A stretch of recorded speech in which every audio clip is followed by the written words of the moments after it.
হে বন্ধুরা, কেমন আছেন সবাই? আশা করি সবাই ভালোই আছেন। তো আমার কিছু সমস্যার জন্য আমরা ইউটিউবে ভিডিও আপলোড করতে পারিনি বেশ কয়েক মাস ধরে। তাও 2-3 মাস ধরে আমরা ভিডিও আপলোড করতে পারিনি। তো আমার এক্সাম ছিল, তাছাড়াও নানান সমস্যার কারণে আমরা ভিডিও আপলোড করতে পারিনি। কিন্তু আমি আপনাদের কথা দিচ্ছি, আজকের পর থেকে আবার রেগুলার আগের মতো ভিডিও আপলোড হতে থাকবে আমাদের চ্যানেলে। তো আগেকার দিনের মতো আজকেও একটি নতুন ইন্টারেস্টিং একটি জিনিস নিয়ে আপনাদের কাছে হাজির হয়েছি। তো আজকে আমরা যে ঘুড়িটি নিয়ে আপনাদের সামনে হাজির হয়েছি, আপনাদের সামনে এসেছি, সেই ঘুড়িটিকে দেখলে আপনাদেরও মন খুশি হয়ে যাবে।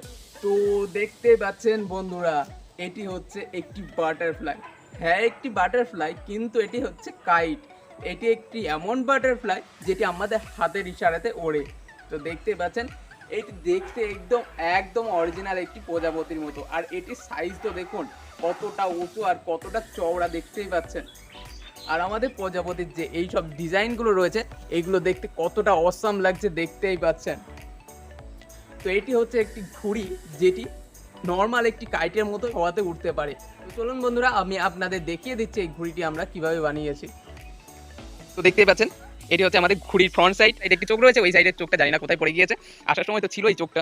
আর দেখতে পাচ্ছেন ঘুড়ির যে উপরে ডিজাইনগুলো, এটি হচ্ছে কালো যে পলিথিন হয়, যে মার্কেটে পাতলা পলিথিন পাওয়া যায়, সেইগুলোকে কেটে কেটে আমরা এভাবে অ্যাটাচ করেছি। আর এই পলিথিনটার ব্যবহার তো আগের ভিডিওতেও আমি আপনাদের এই পলিথিনের ব্যবহার দেখিয়েছিলাম। এটি হচ্ছে একটি পলিথিন ব্যাগ, যেটাকে কেটে কেটে আমরা এতে ব্যবহার করেছি। এবার আমি আপনাদের এই ঘুড়ির স্ট্রাকচারটা ভালোভাবে দেখিয়ে দিচ্ছি, যাতে আপনারা যদি চান তো এইরকম একটি ঘুড়ি বাড়িতেও তৈরি করতে পারবেন।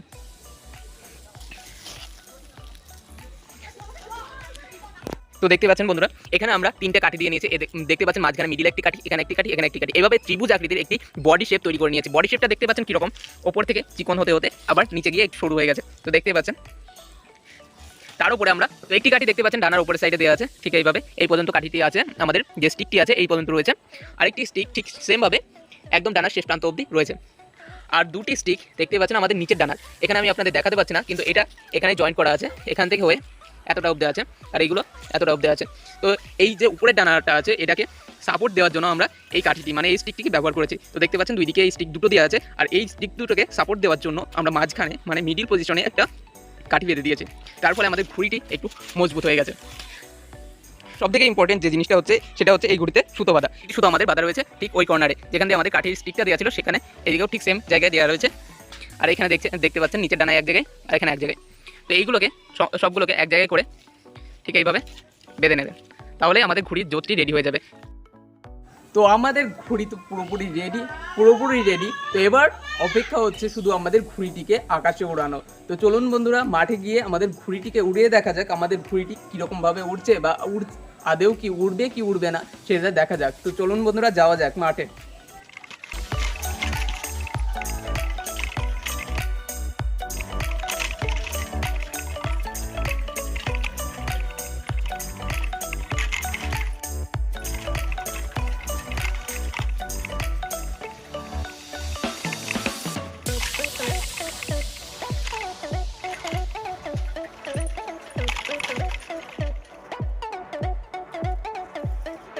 বন্ধুরা, আমরা মাঠে চলে এসেছি আমাদের এই ঘুড়িটিকে নিয়ে।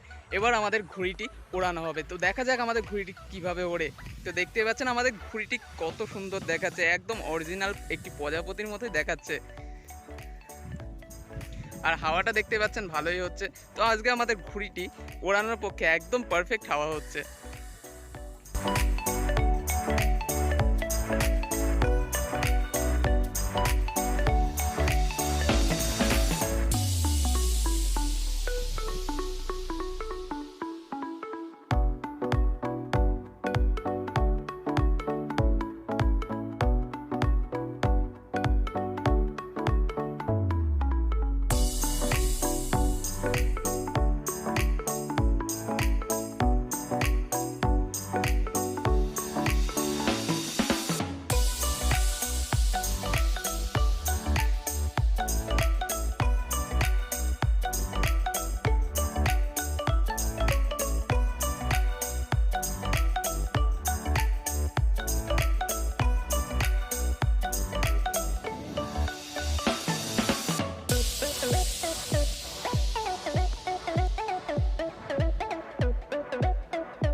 তাহলে দেখতেই পেলেন আমাদের ঘুড়িটি কত সুন্দরভাবে আকাশে উড়লো।